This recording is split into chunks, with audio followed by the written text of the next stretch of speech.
আসসালামু আলাইকুম, কেমন আছেন আপনারা? আমি আলহামদুলিল্লাহ ভালো আছি। নতুন একটি ভিডিওতে আপনাদের সবাইকে স্বাগতম। আপনারা কি কোথা থেকে আমার ভিডিওটা দেখছেন কমেন্ট করে জানাবেন। আজকের ভিডিওটাতে আমি আপনাদের সাথে কোনো রকম রেসিপি, কোনো রকম ট্রাভেলিং ভিডিও কিংবা হচ্ছে ঘুরতে যাওয়ার ভিডিও কোনো কিছু শেয়ার করব না। আজকে আমি আপনাদের সাথে মানি প্ল্যান্ট কিভাবে করে বা কিভাবে করব আমরা সেটা নিয়ে আমি আপনাদের সাথে ভিডিও শেয়ার করব। আমি জানি হয়তো এটা অনেকেই জানে, অনেকেই বাসার মধ্যে খুব সুন্দর করে মানি প্ল্যান্ট করে কিংবা ছাদে করে কিংবা ব্যালকনিতে করে, আবার হয়তো দেখা যাবে অনেকে একদমই নতুন অজ্ঞ বা কিছুই জানে না। আজকের ভিডিওটাতে আমি শুধুমাত্র তাদের জন্য তৈরি করছি। গাছগুলোকে আমি আগে ছাদে করেছিলাম, যখন একটু পাতাগুলো বড় হয়েছে এখন আমি এগুলো কেটে নিয়ে এসেছি। এখন আমি এগুলোকে আজকে পানির মধ্যে করব। কিভাবে আমি শিকড়গুলো সহ একটু একটু করে কেটে নিচ্ছি আপনারা দেখতে পেরেছেন। এখন আমি এই সবগুলোকে শিকড় সহ একটু নিয়ে একটা হচ্ছে হেয়ার ব্যান্ড কিংবা হচ্ছে যে রাবারগুলো থাকে এগুলো দিয়ে আমি খুব সুন্দর করে পেঁচিয়ে নিব। সেক্ষেত্রে কি হবে, এটা খুব সুন্দর করে শিকড়গুলো গুছিয়ে গুছিয়ে বের হবে। এই মানি প্লান্ট গাছগুলো ঘরের সৌন্দর্য বাড়ায়। আপনারা চাইলে এগুলো ব্যালকনিতে, আপনার রুমে কিংবা হচ্ছে ছাদে যে কোনো জায়গায় করতে পারেন। চাইলে আপনারা এটা শুধু পানি দিয়েও করতে পারেন, আবার চাইলে আপনারা এটা মাটির মধ্যেও করতে পারেন। মাটি দিবা না?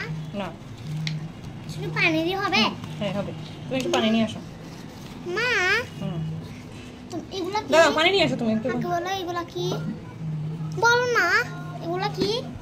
একটু শিকড় রাখে। তুমি পানি নিয়ে আসো আগে, তারপর নাহলে হবে না, কথা হবে না তোমার সাথে।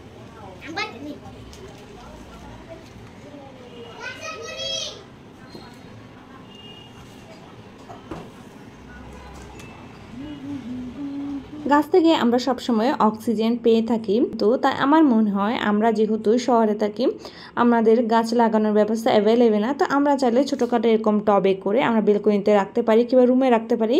এটা যেরকম সৌন্দর্য বৃদ্ধি পাবে আমাদের জন্য উপকারও আসবে। আমি যখনই এরকম গাছ লাগাই কিনা কিংবা হচ্ছে গাছের সেবা করি বা টবে গাছ লাগাতে যাই, তখনই আমার ছেলে মেয়ে আমার পিছন পিছন ঘুরবে। ও চায় ওগুলো সেবা করতে বা এগুলো চর্চা করতে। সাদা সাদা ঢালো। কিছু হবে না, দাও।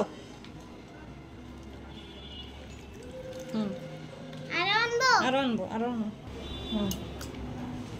আসলে আপনি বাসায় যখনই যে কাজ করেন না কেন, সাথে যদি আপনার বাচ্চাদেরকে রাখেন, বাচ্চারা সবসময় এতে উৎসাহ পায়। সেটা হোক গাছ লাগানো, সেটা হচ্ছে বই পড়া, সেটা হচ্ছে রান্নার কাজ, ঘর গুছানো, বা ছোট বাচ্চারা খুব এনজয় নিয়ে এগুলো করতে পছন্দ করে। কেমন হয়েছে আপনারা কমেন্ট করে জানাবেন। আর আগে কিভাবে করে এই গাছগুলো লাগান আর কোনো ওয়ে আছে কিনা আপনারা আমাকে কমেন্ট বক্সে কমেন্ট করে জানাবেন। আজকে এ পর্যন্তই। আপনারা সবসময় ভালো থাকবেন, সুস্থ থাকবেন, আমাদের জন্য দোয়া করবেন। আল্লাহ হাফেজ।